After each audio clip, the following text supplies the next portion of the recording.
Well, welcome everyone to this milestone 25th Miami Jewish Film Festival anniversary, the world's largest festival of its kind. We want to thank all of our members, our sponsors, our community partners and all of our film lovers, especially our presenting sponsors, the Center for the Advancement of Jewish Education, known as SAGE, and the Greater Miami Jewish Federation for their continued support throughout these years. So my name is Danny Reed. I'm the Director of Cultural Arts and Adult Programming at the Miami Beach JCC. And I want to thank you all for coming here. I'm very, very excited to have both directors and a producer of the movie Charlotte, about this incredible artist who had a tragically short life. So I do want to welcome with us Tahir Rana, Eric Warren, the directors, and producer Julia Rosenberg. So thank you so much. Thank you for joining us. Thank you. Now, everybody has seen the movie by now, and you know there's a lot of the movie produced a lot of reactions to me, a lot of questions. But you know what? Let's always start the story at the beginning. How did you come to know about Charlotte Solomon, and how did you decide that this was a project that you wanted to do? Gentlemen, if anyone wants to speak first. Yeah, Julia's going to speak first. I'll take this one. So I was on a morning run about 11 years ago, and I was given a book of Charlotte's paintings for my bar mitzvah. So it's been quite some time that I knew about her, and I became quite attached to her. And about 10 years ago, I was running one morning, and the idea came into my head that Charlotte Solomon drew her life story. So I also needed to draw her life story in a film. And I'd never worked in animation before. So the concept just arrived like entire. And then I just naively went forward, and 10 years later, here we are. And once we had a screenplay, then I brought it to here at a studio where he was working, and he read it, became familiar with Charlotte, and then it went to Eric, and similarly. So in both cases, neither of them had heard of Charlotte Solomon. Right. So you brought it to here, and I noticed, like in reading up a little bit on both of you gentlemen, that to here this is your first feature film. You have a lot of experience in animation. So Julie, may I ask you, why Tahir? Why did you bring it to Tahir first? Why was he the person that could bring this to, or one of the people that could bring it to the screen? It was really the wonderful combination of Tahir and Eric. I developed this with screenwriters first for about 4 or 5 years, the way that one does in live action. And I've learned since that's quite unusual in animation. Often animation begins with a concept and an idea, and the script is really developed through the storyboarding. But in this case, we developed a screenplay. And I took it to Tahir because Tahir had come up with the technique that we use, which he can speak more to, where it's 2D, but it's computer assisted 2D. And so I thought that that technique would work really, really well for this film. And Eric, because Eric had directed a wonderful feature, and we wanted to work with someone who had experience and excellence in feature storytelling. Right. Okay. Oh, beautiful. So here, can I ask you, like, because one of the things I did notice was the style of animation. I mean, the whole thing almost seemed hand painted, right? And it's almost a story within a story, because you see her actually creating the art. So it's animation, and the animated person is creating the art. Is that a style that you? Why did you choose that style? Yeah, so the I could write a whole essay about kind of how we arrived where we did in terms of style. So I'll just give you the Cliff Notes version. But essentially, as Julia mentioned, that this film was developed in a way that the script almost read a little live action like. I think the initial germ of the idea was to sort of use Charlotte Solomon's style in depicting a story that is a little more grounded in like a live action type of sensibility. So that was actually the initial approach, was trying to leverage the artwork that already exists and craft it in a way that we could tell the story using Charlotte's own style. That proved to be not only difficult, but also didn't really serve the story points, which is a very dramatic story, very gritty, obviously a realistic story about this terrible period in human history. So Charlotte's style, though striking and evocative and vivid, was almost too expressionistic to tell a story with such depth. So instead, what we opted to do was develop the characters to look a little more realistic in terms of their anatomy, in terms of their facial characterizations. A lot of cartooning in animation is very exaggerated, talking animals. Those are the sort of things that are usually animated. So we decided to kind of go pivot another direction, but to service what is the real inspiration and the subject matter for the film, we really wanted to use Charlotte's artwork to represent itself. You know, that's what all of us kind of fell in love with.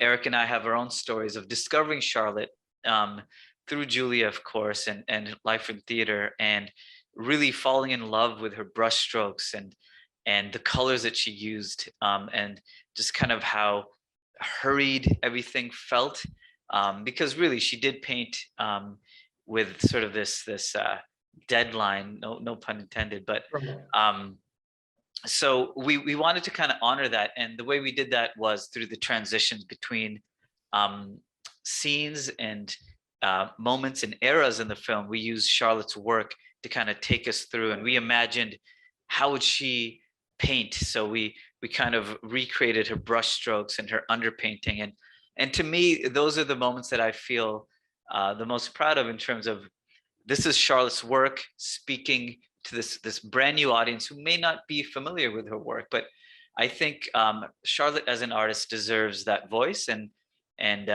we were very happy to give it to her in that way. Thank you. Eric, can I ask you what spoke to you about this project? Like, why did you decide that this was something you wanted to work on? Well, Julia, I met Julia. Well, I received the script of the story. I read the story, and before even knowing about this painter, I was very interested in the story. So it's very dramatic.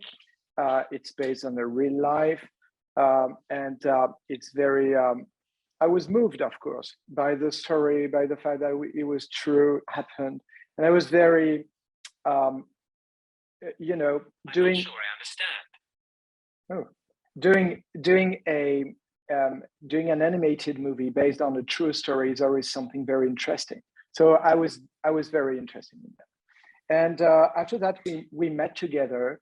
We discussed lots of things, specifically the way we think of, you know, staging movies, how my interest in the in how to show, you know, direct and everything. So that was this kind of discussion we had for many hours together, and after that we decided we would go there and I would work on this movie, and then that was very nice because she sent me I found actually a little gift. She sent me a big book of the art of Charlotte, and that's when I started to suddenly discover what was behind the character and the story that I read.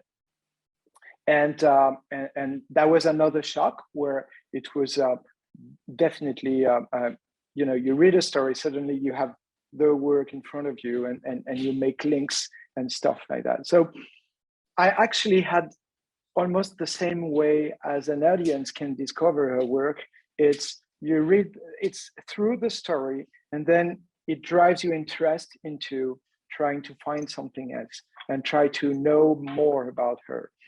There's something that with Daia we used to talk about that, and we both did an art school, a fine art school in the past, and both of us never knew about her, never knew that her name, her work. So that was really a kind of discovery. Right. But did you manage to go to Amsterdam, all of you together, to view the original pieces? Were they are they Actually, available, or were they made available to you? so we did. In my case, we didn't almost have this opportunity because I met Julia, late, and then we started working. And few months later, COVID was starting, so it suddenly kind of shut everything in the world. That's something that I, as soon as I can, and specifically since now I'm in Europe for a little bit more few months. That's something that we plan to do, of course. Yeah, but Julia went there Oh, and gave me a special gift, which is a piece of the tree. What do you call that, Julia? A piece of the tree. So we did a research trip in with the writers, and we went to Amsterdam, of course, to the foundation and the Jewish Museum there. We also went to the street in Berlin where Charlotte lived, in Charlottenburg. Gave right. Eric, and I think I gave to Tahir, I hope so, if not, I can give you some, an acorn and some bark from a tree that would have been right outside the window of the Salomon home. Oh, wow. So, Well, that's great. So I had that, which is reminding me that, it's not only a story, it's a true story. So Right. it's always something when working on, when you direct a movie, you're always thinking of how the audience is going to react, how it's going to impact the audience and everything. But having this piece of, real life Right. element was always something that I used to think of. So it's just like come back to reality a little bit. No, that I definitely understand. I also think that, the 2 or 3 minutes that you added to the end of not just her pictures, but also the interviews with her parents, I think drove that home. It drives home that, okay, you just watched an animated movie, but this was about a real person, and the experiences that you just saw actually happened. And it's especially poignant and moving that her parents survived. It's true. To be very honest, to give back to César what is to César, actually Julia came back. It's Julia who had this idea. But we planned in the beginning to have some pictures and stuff like that. But suddenly she called me and said, "Hey, look what I found. There are some, real footage of the parents and everything." And that we all looked at this with almost tears in the eyes, just because we've been living with them for many times, years, working on that movie, and suddenly you kind of relate to some real people, and they're there answering to questions and so on, and that's very moving. Just because seeing them alive. So I understand how, and I'm glad that you bring this up, because it's kind of helping a lot the audience to relate to that. At what point in the production of this film did you discover that footage? Oh, at the end. Yeah, I had seen the footage, Uh-huh. but it didn't come to mind to be used in the film until we were almost mixing. Like, we did it just as we were doing the color correct, so very late in the process. Because I mentioned before, but that quote from her mother, I think it was, she was looking death in the eye. I'm paraphrasing, but or she looked death in the eye, and maybe that's one of the things that that was the impetus for her creating so many works. But I think you managed to convey that, especially towards the end. So I don't know if maybe Tahir can answer to this. Like, how did that motivate you in terms of what the story that you were creating? I mean, it's a huge element in the story, and Charlotte just intrinsically understood. You've got this young 26-year-old woman who's should be at the prime of her life. She's pregnant. She's just gotten married, but somehow she understands that her time is running out. So it was really it's really what drove her to create what she did, which is Life at Theater. And I think it informed every single piece that she did. She really wanted to leave behind her legacy, her story, because she knew that her family, her entire family line, I mean, through the mental illness and the suicide, and now this this war, this great war, that her family was being extinguished. So she just knew that her time was coming up. So that was a gigantic story point, and I think the way that it was conveyed in the abrupt manner that it all ended really kind of drove that home, is that you don't know when or how, but it's going to happen. It's going to come for you. She felt like it was going to come for her, and I feel personally honored in being a part of really what Charlotte wanted all along, which was to convey her life story to audiences. She did it through Life at Theater, which was the first work of its kind, you know, like paintings with text and musical accompaniment. I mean, she was really ahead of her time. So in a way, I feel, and I know some of the others who've worked on the film feel like we've had a hand in passing along that legacy, grabbing the baton from Charlotte and handing it to future generations, so that we can all discover and learn from this incredible person. But I wanted to ask really quickly also, in terms of, you know, you have this project, you've agreed to do it, and then it comes to casting. And, you know, Keira Knightley, Helen McCrory, may she rest in peace, Jim Broadbent, and I could go on and on. How did you get this cast to sign on? Well, I just opened up my iPhone and I looked at all. I'll give Keira a call. They're all good friends of mine. No, you know what? We Eric and I would be doing a disservice if we didn't really credit this like force of nature producer that we have named Julia Rosenberg, who I would say that there's two things. First of all, you know, Julia is absolutely great at what she does. The second thing is I feel that everyone that sort of was approached to the film, we all kind of have the same experience. It's like, this is interesting. Wikipedia, wow, did all these things really happen? Oh my goodness. Google image search, look at these paintings, they're incredible. Like, we all kind of discover Charlotte in our own way.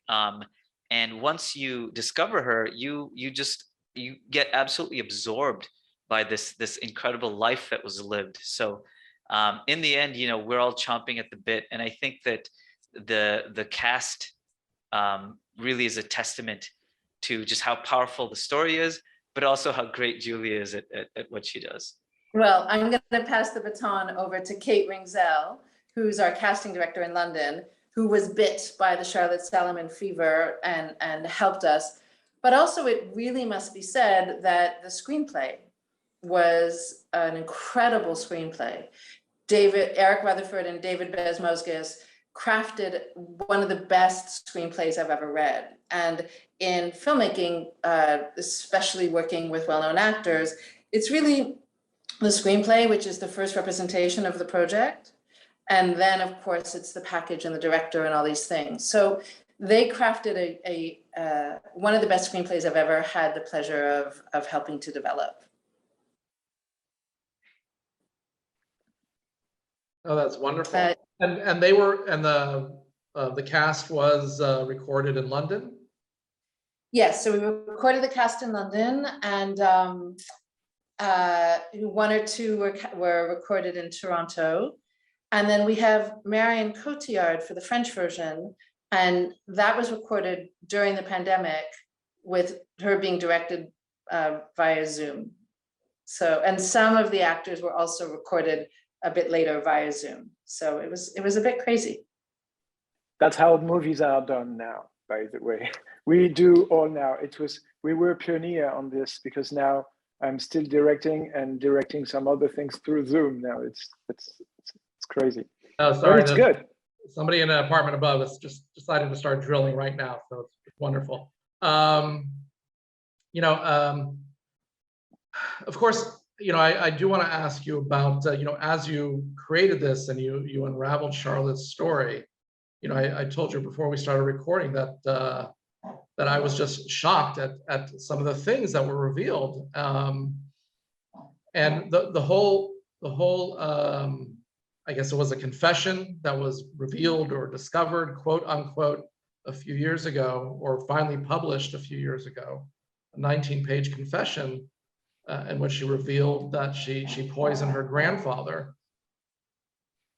Was there in this, you know, I'm curious as to your discussions about how you decided to convey that in the movie, because of course we want, you know, that's shocking. And I'm wondering, you know, did you go deep enough into what, you know, what drove her to do that? What were some of those discussions like in terms of once you were finalizing everything, how to convey that and still bring her about as a positive, Yeah. or as a character? So You understand what I'm saying? Yeah. Oh, I'm sorry, I keep interrupting you.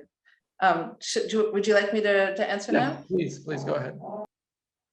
So it's a complicated moment in Charlotte's life for a couple of reasons. One, we're depicting someone's life story as far as we understand it, but this person, in depicting her own life story, called it life or theater, in which she suggests that representation of a life may not always be factual, but truthful. Her first lover survived the war and always denied that they'd had a sexual relationship. And yet Charlotte, in her depiction of their relationship, depicted it as sexual. So in the world of Charlotte Salaman, we're always wondering what is factually true, what isn't factually true. And yet at the same time, when you tell a story about someone who perished in the Shoah, it's really important to try to be as truthful as possible, generally speaking, but especially when you're dealing with someone who dies in Auschwitz. So we had this dilemma. And in that case, what we did was we turned to the Charlotte Salaman Foundation, who had approval over the screenplay, and worked with them as the experts on Charlotte Salaman, her work, and her life. So once we all agreed that this happened, that the grandfather was poisoned, we started to think about why would Charlotte do this? And what are the circumstances for doing it?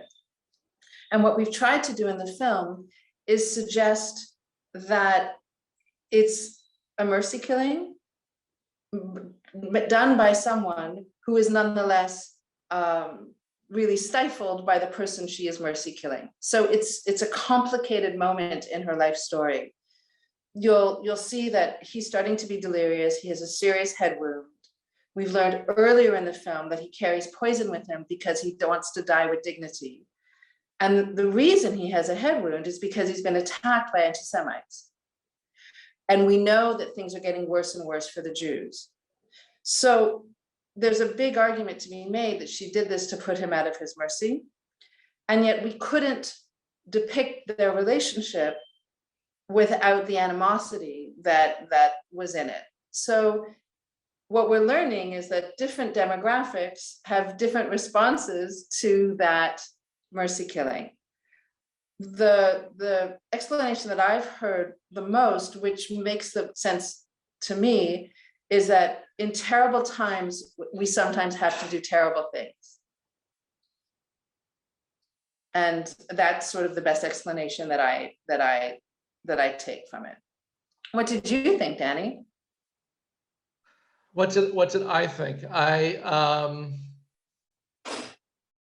On one hand, I felt it was a mercy killing, but also I felt that what spoke to me is that it felt like she felt that she was trapped. He was trapped and she was trapped. And you know, sorry about the sound. And I knew that, you know, that she knew that she had such a limited time left, and she had a mission in life. right? She had to create this this artwork that was a depiction of her life, whether, as you mentioned, real or imagined. I guess that's what I would say. If I may, there is something that I want to jump on what you're saying, just because there was, you know, you can see stories in layers, and we have this story specifically has many layers. We have the great history, and with a big H, with this wartime and everything coming with that. We have also an artist who was trying to do her work, knowing the time and knowing the conditions of the time and how dangerous it is. And that's very specific to the character and the time we are. At the same time, there is another thing, which is something that is more intemporal and related to more something that anybody could relate to. And that's the position or the weight of, you know, a family can have on you. And that's something that is, we depicted that with the family illness in the family, but there is also something that we start this movie showing that, or we depict a little girl who has some troubles to, you know, have her own decisions. The decisions are, everything she does is always because of someone else's decisions. So she goes to Italy, she has to stay with her parents. She, you know, her mother almost wants her to be a tailor, work at a tailor shop and everything. And she kind of grows through that and tries to make her choice become life. And when she started to go to the art school because of her decision, then suddenly the great H comes and just throw her away. So she has to leave to France, which is again not her choice. And then she has to live with her grandparents and take care of them. And that's again not necessarily a choice, but something else. And she has to, and we've, you know, the more we go in the story, the more you kind of feel that she's struggling a lot with those choices, because just she's growing up and she has this really creative call from her heart, and she has to do what she wants to do. And suddenly we have the death of the grandmother, who suddenly kind of wake up call is like, okay, this is too much. I have to do that. And this is suddenly now placing this mission on top of everything. And that's how she suddenly kind of becomes herself. That's how she becomes Charlotte Solomon, the one we know, and who's the author of all those things. And suddenly, because of that, she's struggling a lot. And we have the grandfather, we have those kind of horrific decisions. But and the thing that is very sad actually is the ultimate big choice of the grandfather death has been put in her hand, which is terrible, you know, terrible, because she has to give him the death. Again, it's not a choice. I'm sure that you would have asked her, you know, a long time before, she would have never said, yeah, I would do it. So it's again, she's in front of something, has to make a choice, not her choice, but she does it because she needs to do it. It must be done. And I think I used to say that, but the way I've been looking at this story all along was, this is about choice. This is about choice in life, and how we have to, how do we make our voice, you know, how we respect our voice, inner voice, versus the other obligation that we can have. And that's, I think, how, that's, I think, what makes this movie and this story above the big story and everything, but very modern, because any girl, any boy can relate to that, because that's universal. Well, there's a few things that you touched on that, there's family obligation, which is a very strong theme in the movie as well. And the mental illness that seemed to have run in the family is a very strong theme also. One thing that I found very interesting is that, I mean, we know it's a Holocaust film, and this is a story that's taking place during World War II, but you made a decision that I don't want to say that depiction of the Nazis and what was going on was peripheral, but it wasn't one of the focuses. Like, they show up at specific points. There's a point in a movie where we know it's Kristallnacht, but you don't say it's Kristallnacht. And also when at the end of the movie, which I thought was very well done, when she's taken away. You don't depict you chose, and I'm curious as to why, you chose not to depict the journey to Auschwitz. You just hear the sound and you're focused on this beautiful scene of southern France. I don't have to hear if you can speak to the decision about that and how that was the decision to depict it in that manner. Yeah, I mean, specifically the end of the film, I have to tell you, there was a very great internal spirited discussion and debate as to sort of how do we end the film. And I have to say that what we wanted to accomplish was sort of showing this incredible light and spirit and life just being extinguished. You really don't need to go into such great detail. And I think the idea of this world that exists, and the sounds and the birds and the sounds of nature, and just how eerily silent everything is once Charlotte is plucked from the world. I think that's kind of the sort of the image that we wanted to leave the audience with, is Charlotte has been taken, just plucked from the scene, from this world, and she's gone. The Nazis, we really didn't want them to be the focus. Certainly there's a lot of film and media that kind of depicts stories, World War II stories or Holocaust stories. This was a story about Charlotte, and it was told through her point of view, and she was driven to accomplish what she wanted to accomplish, and the obstacles in her life certainly were caused by the terrible events in the world, but that wasn't really what the story was about. It was about Charlotte Solomon, her life, her works, what she went through to essentially redeem herself as a character who wanted to leave her imprint on the world, and that sort of was the central focus.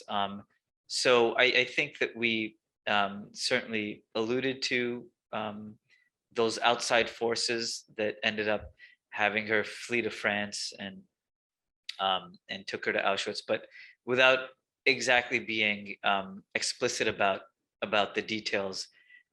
Was probably the better choice in terms of giving Charlotte the central focus of the story. And I'll just add to it that we're taking our cue from her, because in her depiction of her life, which we should remember, she's creating as a refugee in the south of France. And most of Life for Theater is her life in Germany and her family's life in Germany. It's not so much the life she was living as a refugee. So she came of age in Berlin. So her life was full of discovering art, her internal life, discovering art, falling in love, fighting with her stepmother. She didn't think that by doing this, she was going to be murdered at the age of 26. She worried that she may suffer from mental illness and suicidal depression. But she was recording her life as she felt it and experienced it, which is personally. So she wasn't that focused on politics. And as we know, there was so much political turmoil in Germany prior to the rise of the Nazis that a lot of German Jews didn't necessarily think that there was something definitive about the Nazi regime, right? They thought that it too would pass. So perhaps that's also why it didn't figure that largely in her own work. Well, correct. And also, you know, the more acculturated you were, or assimilated you were, usually the less inclined you were to want to leave. I mean, it wasn't until after the father returned from a concentration camp after Kristallnacht that you see that he says, well, you need to go to the south of France. But again, as you all mentioned, it's not her decision, but it's something that had to be done. Well, can I ask what has been the reaction in general to this? Oh, sorry. Go ahead, Eric. Sorry, I just want to wrap this up with the fact that technically speaking, in terms of story and so on, to answer to your question, Nazi regime is more the threat, and actually the opponent is the grandfather. So it's how to, that helps to understand why the story is a little bit more about the family and everything. You know how it turns around the grandfather and the Nazis and so on. They're flying over. They could come whatever time they would, you know, decide to come, but we just treated them as a threat. So they come, they knock at the door asking for the father. We have the Kristallnacht that, you're right, we don't name, we just like kind of show it through her eyes only. So just like few things. And the last one is, yeah, that was everywhere. And suddenly, of course, it finally, eventually found her. But the main fight actually is really with her father in this story. Grandfather, sorry. I will jump in and say that Go we're ahead. not relativizing the Nazi threat. It's not just a dramatic element. It's, you know, as a Jewish woman who comes from a Holocaust family, my motivation to tell Charlotte's story is also very connected to telling stories of people from who were persecuted by the Nazis, Jews who were persecuted by the Nazis during the Shoah. So it's specific, but we took a cue from Charlotte's point of view on her own storytelling. No, that I can see. And, you know, I tell people in terms of the Holocaust, it's not, you know, 6 million, it's the number one repeated 6 million times. So in other words, every single person that perished in the Holocaust was a complete human being and has an individual story to tell, and comes from a whole world unto themselves. And some losses were profoundly tragic in terms of what books could have been written, what scientific research could be done, or if Charlotte had survived the war, what more could she have done in terms of art and contributing to the art world? So thank you all very much. Go ahead. I was going to say, my grandfather said to me, you know, I once, after reading a memoir, I don't remember which memoir, you know, he said, oh, you know, it's not, basically he wanted to convey to me that everyone was special, not just those who created the graphic novel or who had a scientific discovery. So my hope in making this film is that audiences attaching to Charlotte and seeing the loss, feeling that loss when she's plucked from the frame, as Tahir said, will shine a light on all of those 6 million individuals who were plucked and lost. So Charlotte's excellence just shines a light on everyone's vital humanity. Wonderful, thank you. Those are beautiful thoughts. Tahir or Eric, any last thoughts or words about your work? I'll start and I'll let Eric have the final thoughts. You work on something for so many years, and you're kind of in this incubator, and every decision that you make and in collaboration, you really don't know how it's going to sort of translate and when it gets out into the world. So just being able to kind of experience it and go into the different festivals, and the Miami Film Festival is a great one as well, just in terms of bringing it out to the audience. It's so redeeming and gratifying to hear the feedback, and just have discussions like these, and be a part of knowing that this is sparking these kinds of conversations. So I'm really proud of that, and the accomplishment of the team, just getting it out to the world. I'm really grateful that we have this kind of a platform to discuss. So thank you. And Eric, Eric, if you'd like to have a couple words to say? Yeah, I just want to bridge between Taya and Julia.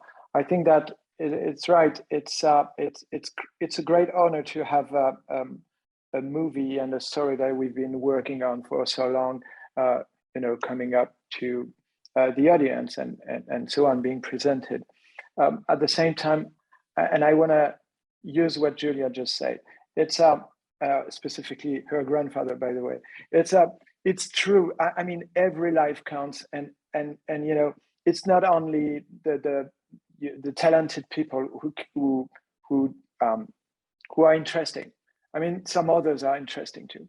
And what is great is that lots of people don't know about Charlotte. That's something that it's the cherry on the cake when you suddenly know about her work and everything. But on a movie maker side, what is always very interesting is okay, what can you do to make this life interesting to the audience? How you are going to use the elements of her life, whatever situation, whatever events, to how you're going to articulate them so that it makes a movie, and it makes an interesting movie to see. And that is great, and that's what biography are great for, because you actually see that life are almost like movies. You have some objectives, you have some opponents, you have some obstacles, big fights, and suddenly you get what you want or you don't. And there is a beginning, a turning point, and a end. So what is really great with that, and what I want to say is, almost when Charlotte say life or theater, we could say life or movies. It's all this is all great stories, and all people can make great stories and great movies. So I just want to say that it's a pleasure to have this character we didn't know, who suddenly turns to be an interesting story and an interesting movie. Well, I want to thank you all for bringing Charlotte Solomon to us, and for bringing her story to so many people and to life. And I hope you all continue to make great stories, great movies. So continued success with all of you.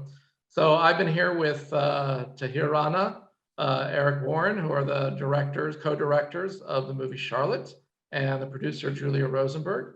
And so I want to thank you all again, everyone who joined us and watched this movie, and to all our community sponsors, our partners, our volunteers, and to all of you who are movie lovers, and to our sponsors, the Central Agency for Jewish Education and the Greater Miami Jewish Federation. Thank you. And thank you for participating and being a part of the 25th Miami Jewish Film Festival. Have a wonderful rest of the day. And thank you, Tahir, Eric, Julia. Thank you once again.